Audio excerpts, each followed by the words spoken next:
अस्सलाम वालेकुम। तो कैसे हैं आप सब? उम्मीद करता हूँ खैरियत से होंगे और मेरा ये व्लॉग देखने से पहले तक आपकी नीयत भी ठीक होगी, क्योंकि ये व्लॉग देखने के बाद आपकी नीयत ख़राब हो सकती है। क्योंकि मैं आपको बताने जा रहा हूँ कि फ़ैसलाबाद से या लाहौर से अगर आपके पास सिर्फ एक दिन है तो आप कौन से ठंडे पहाड़ी इलाके का टूर कर सकते हैं। और मैं निकल रहा हूँ पहाड़ों की जानिब। अगर आप ये देखना चाहते हैं कि एक दिन में पहाड़ों का टूर कैसे किया जा सकता है तो स्टे ट्यून्ड। सफ़र के पहले मरहले में मैं फैसलाबाद से अभी जा रहा हूँ इस्लामाबाद।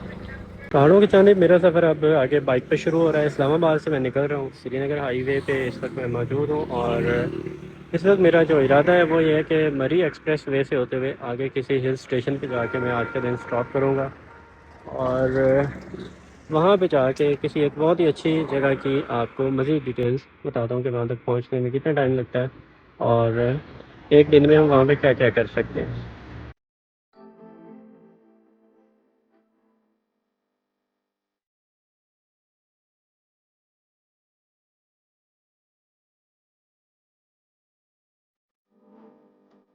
इस्लामाबाद से चले हुए मुझे तकरीबन अभी कोई एक सवा घंटा हुआ है और मैं इस वक्त ये रेस्ट कर रहा हूँ मरी एक्सप्रेस वे के ऊपर। रेस्ट मैं थकावट की वजह से नहीं कर रहा हूँ, इसलिए कर रहा हूँ कि मेरा सफ़र बहुत ही कम है आज, क्योंकि मैं ये नथिया गली, मुजफ्फराबाद या हैदराबाद इनमें से ही किसी जगह पे जाने वाला हूँ। मैंने डिसाइड अभी तक नहीं किया। ये जो ऐसे मोड़ होते हैं ना, कर्व वाले, मतलब एकदम से दाएं और फिर घूम के एकदम से बाएं, ये इतने मज़ेदार होते हैं ना। गाड़ी चलाना तो ठीक है यहाँ पे, लेकिन जब बाइक पे सफ़र कर रहा होता है ना बंदा, मज़ा आता है।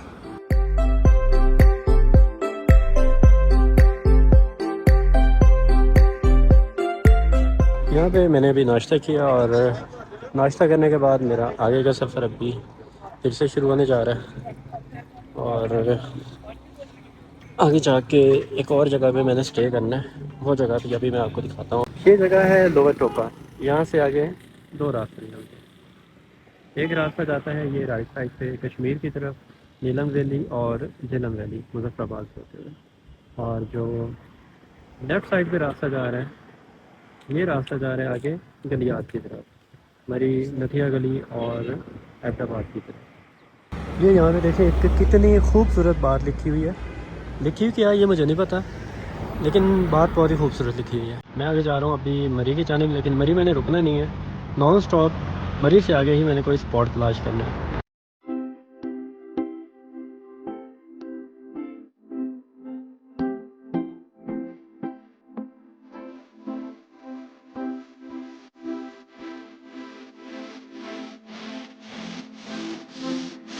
वो वहाँ से चले हुए 3 घंटे हो चुके हैं, जिसमें तकरीबन मैं हर 15-20 मिनट के बाद कोई 5-6 मिनट के लिए या आधे घंटे के बाद रुक रहा हूँ।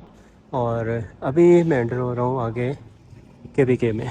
आगे ये सारा गलियात है और अभी मेरा इरादा है कि मैं नेक्स्ट स्टॉप जो करूँगा वो अयूबिया जाके करूँगा। देखते हैं मतलब कितना टाइम लगता है। पीछे रश काफ़ी है। जो इस तरफ को आगे जाने वाली लेन है वो तो पक्की पक्की बंद हुई हुई है, गाड़ियों की लंबी लाइनें लगी हुई हैं। लेकिन खैर मैं बाइक पे हूँ तो किसी न किसी तरह निकल आए, क्योंकि छुट्टियों का वीक चल रहा है तो बहुत ही ज़्यादा रश है। लेकिन उम्मीद करता हूँ कि मुझे अपने लिए कोई ना कोई पॉइंट मिल जाएगा।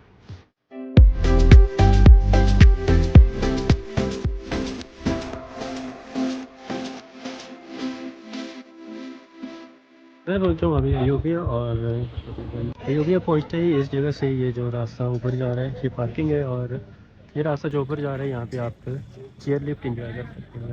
यहाँ से थोड़ा ही आगे पाइपलाइन ट्रैक है और एक रास्ता जाता है ऊपर की जानिब मुशपरी टॉप की तरफ। मैं आपको कोशिश करता हूँ कि सारे ही रास्ते और सारी ही जगह इसी एक छोटे से ब्लॉग में दिखा देता हूँ। ये आगे बोर्ड लगा हुआ है एक बल जन्नत आलशार, ये 18 किलोमीटर है। और ये खानसपुर है। खानसपुर का रास्ता ये नीचे जा रहा है। खानसपुर एक बहुत ही खूबसूरत और पुरसकून जगह है। मोटर टनल और पाइपलाइन का ट्रैक वो सामने की तरफ है, बोर्ड लगा हुआ है। अभी मैं चलता हूँ उस तरफ। अगर मेरे पास टाइम बचता है तो मैं खानसपुर जाऊँगा, लेकिन अगर टाइम शॉर्ट होता है तो फिर मैं खानसपुर स्किप कर दूँगा। ये मोटर टनल और पाइपलाइन ट्रैक, ये जो बोर्ड लगा हुआ है ये नीचे रास्ता जा रहा है।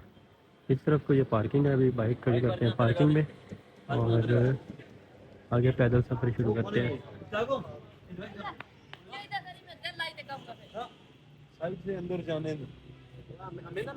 बाइक मैंने ऊपर पार्किंग में खड़ी कर दी और ये ट्रैक स्टार्ट हो रहा है आगे अयोबिया पाइपलाइन ट्रैक का। इस तरफ को आगे ये तकरीबन 3 किलोमीटर लंबा ट्रैक है और उससे पहले मेरा दिल कर रहा है कि इसमें से 2-3 गुब्बारे में कम कर दूँ। गुब्बारों की जान लेने के बाद अब मेरा सफ़र आगे शुरू हो रहा है पाइपलाइन ट्रैक पे। ये अभी जस्ट स्टार्ट है ट्रैक का और ये तकरीबन 3 किलोमीटर लंबा ट्रैक है और सारा ट्रैक इसी तरह का सीनिक और ब्यूटीफुल है। नॉर्मली पहले मैं जितनी बार भी यहाँ पे आया हूँ मैं मंडे से फ्राइडे के बीच में ही आया हूँ और उन दिनों में यहाँ पे रश ना होने के बराबर होता है। सुकून से जितना मर्ज़ी टाइम यहाँ पे स्पेंड करो, नो डिस्टर्बेंस। बट आज इस डिस्टर्बेंस को भी फेस करना पड़ेगा। इस तरफ को अयोबिया मोटर टनल है, वो मैंने पहले बहुत दफ़ा विज़िट किया और कोई इतनी ख़ास चीज़ मेरे लिए वो नहीं है। तो मैं आगे मूव करूँगा पाइपलाइन ट्रैक की तरफ। पाइपलाइन ट्रैक की टिकट है जो कि मेरे लिए 20 रुपये जबकि फॉरनर्स के लिए 500 है। यहाँ पे आगे ट्रैक स्टार्ट हो रहा है। अब अगर यहाँ पे मैं आराम से चलता हूँ तो इस ट्रैक पे लगेगा 1 घंटा, लेकिन अगर मैं अपने अंदर का जो ट्रैकर है उसको ज़िंदा कर लेता हूँ तो मेरे लिए हार्डली 35 मिनट्स है। इस ट्रैक पे इस टाइम पे जो लाइट पड़ती है ना, ये बहुत ही खूबसूरत लाइट पड़ती है। अभी ऊपर सूरज है और बाकी सारे चारों तरफ दरख्त हैं। अभी पाइपलाइन ट्रैक पे चलते हुए तो तकरीबन सिर्फ और सिर्फ 3 या 4 मिनट हुए हैं और ये पहला वो एरिया आ गया जहाँ पे आप रुक के रेस्ट कर सकते हैं। और ये जिस भी किसी बंदे ने बनाया है ना, उसने मेरे दोस्तों को मद्देनज़र रखते हुए ये रेस्ट एरिया बनाया है। क्योंकि मेरे दोस्त हर 5 मिनट के बाद कहते हैं चोरी साह चढ़ गया, रुक जा। इसलिए मुझे पता था कि इस ट्रैक में ट्रैकिंग करने वालों में तो ना ही लेके आऊँ किसी ऐसे बंदे को जो हर 5 मिनट के बाद क्या है तुरया नहीं जाता। यहाँ पे तुरया जाना ज़रूरी है, स्पेशली जब आपके पास सिर्फ 1 दिन हो। अच्छा, एक सवाल होता है बड़े मज़े का। क्या सवाल होता है भाई, आपको हर महीने जाने की इजाज़त कैसे मिल जाती है? हमारे तो घर वाले नहीं मानते। क्या लगता है मेरे घर वाले, मैं कहता हूँ कि मैं जाऊँ और वो कहते हैं जी जाओ। जबकि मेरी जो टेक्निक है वो ये टेक्निक है कि मैं घर पे रहता हूँ ना, और जब मेरा कहीं पे घूमने का दिल करता है मैं काम ही इतने अच्छे करता हूँ, इतना अच्छा काम करता हूँ कि वो कहते हैं तू निकल ही जा जिथे जाना है। इसे मैं इजाज़त समझता हूँ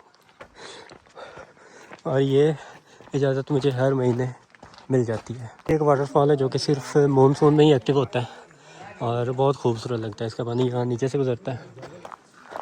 ट्रैक पे जैसे जैसे आगे की जानिब बढ़ते हैं ट्रैक और ज़्यादा खूबसूरत होता जाता है। अब ये ऑलमोस्ट 4 बजे का टाइम है और ट्रैक पे सिर्फ इतनी सी रोशनी पड़ रही है। यहाँ पे इतने घने दरख्त हैं, इस जंगल के बीचों बीच रास्ता है और यहाँ पे इतनी ठंडी हवा चल रही है और धूप कहीं नज़र ही नहीं आ रही। ये सारी चीज़ें यहाँ पे अवेलेबल होती हैं। ये मेरा फेवरेट, ये ऑलवेज़ अवेलेबल और रहने दो। ये मुझे चले हुए सिर्फ और सिर्फ 10 मिनट हुए हैं और 3 किलोमीटर में से 1 किलोमीटर मैंने कवर कर लिया। इसका मतलब है कि ये ट्रैक मेरे लिए सिर्फ और सिर्फ 1 घंटे के बजाय आधे घंटे का ट्रैवल है। अभी 2 किलोमीटर और बाकी है, लेकिन मेरे लिए ये एक 6 किलोमीटर का ट्रैक बन जाएगा क्योंकि मैं जिस तरफ से जा रहा हूँ मैंने इसी तरफ को फिर वापस भी आना है। ऊपर से मेरा कोई भी कैब वगैरह लेके वापस जाने का प्लान नहीं है। मैं बाय वॉक इसी ट्रैक को फॉलो करते हुए वापस जाऊंगा क्योंकि ये ट्रैक बहुत खूबसूरत है। और अच्छी बात ये है कि जितना भी रश था वो स्टार्ट में ही था। लोग शुरू में ही ट्रैक को देख के ज़्यादातर वापस जाते जा रहे हैं, आगे कम ही लोग दिखाई दे रहे हैं। मेरा ये था कि आधे घंटे के अंदर अंदर इस ट्रैक को मैं 1 साइडेड कवर कर लूँ और फिर वापसी पे भी इसको आधे घंटे के अंदर अंदर ही कवर कर लूँ। लेकिन ये इतना खूबसूरत एक मुझे नज़ारा मिला कि मैं यहाँ पे बैठ ही गया हूँ और इस जगह पे तकरीबन 5 मिनट में और रुकूँगा, उसके बाद फिर आगे ट्रैक स्टार्ट करूँगा। जगह ये बहुत ही खूबसूरत है। एक ये दरख्त टूट के गिरा पड़ा है, ये तो एक्स्ट्रा ही एस्थेटिक लग रहा है ना। और जो यहाँ पे खामोशी और सुकून है, यहाँ पे थोड़ा सा लोग कम है लेकिन रूटीन से फिर भी ज़्यादा है। अभी थोड़ी देर बाद फिर चलते हैं इस पत्थर से उतर के आगे। रेस्ट करने के लिए ना ये भी एक जगह बनाई गई है और इसके बाहर ताला और जाली भी लगी हुई है। इसके दो यूजेस हो सकते हैं। एक जो समझ में आने वाला यूज़ है वो ये है कि अगर आप रात के टाइम में या किसी भी टाइम यहाँ पे कोई जंगली जानवर आ जाते हैं तो आप इसके अंदर छुप सकते हैं।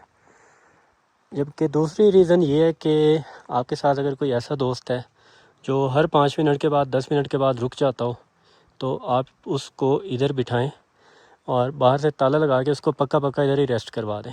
फिर कोई गाड़ी बुलाएं, उसको अंदर बिठाएं और इधर से जिस तरफ से वो आया उस तरफ को वापस भेज दें। ऐसे ही होना चाहिए ना? बिल्कुल ठीक है। ये वाला टर्न लेने के बाद अभी जो यहाँ पे फीलिंग है ये मेरी इस टूर की अब तक की बेस्ट फीलिंग है। यहाँ पे इतनी ठंडी हवा चल रही है और हवा का जो शोर है या जो हवा की आवाज़ है इतनी प्यारी लग रही है ना, और ऊपर से जो रोशनी पड़ रही है वो भी बहुत खूबसूरत है। लोग भी नहीं है इर्द गिर्द। अभी हवा रुकी है और वो जो आवाज़ का एक म्यूज़िक, हवा का एक म्यूज़िक सा था ना, वो थम सा गया है। अभी दोबारा शुरू होगी फिर वही आवाज़ आएगी। ये काश कि ये कैमरे में रिकॉर्ड हो रही हो तो मैं इसको बार बार सुनूंगा। ये पाइपलाइन ट्रैक अब ऑलमोस्ट एंड होने के हुए और ये वो साइड है जो अपोजिट है मोटर टनल के। मतलब मोटर टनल वाली साइड से मैं चला था और दूसरी तरफ का ये ट्रैक एंड हो रहा है। और यहाँ पे ये इतने खूबसूरत फूल खिले हुए हैं।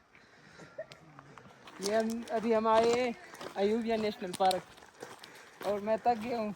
ये मेरा छोटा बड़ा भाई। पाइपलाइन ट्रैक के बीचों बीच एक रेस्ट करने के लिए जगह नीचे बनी हुई है और एक ये रास्ता जा रहा है थोड़ा सा ऊपर की जाने में।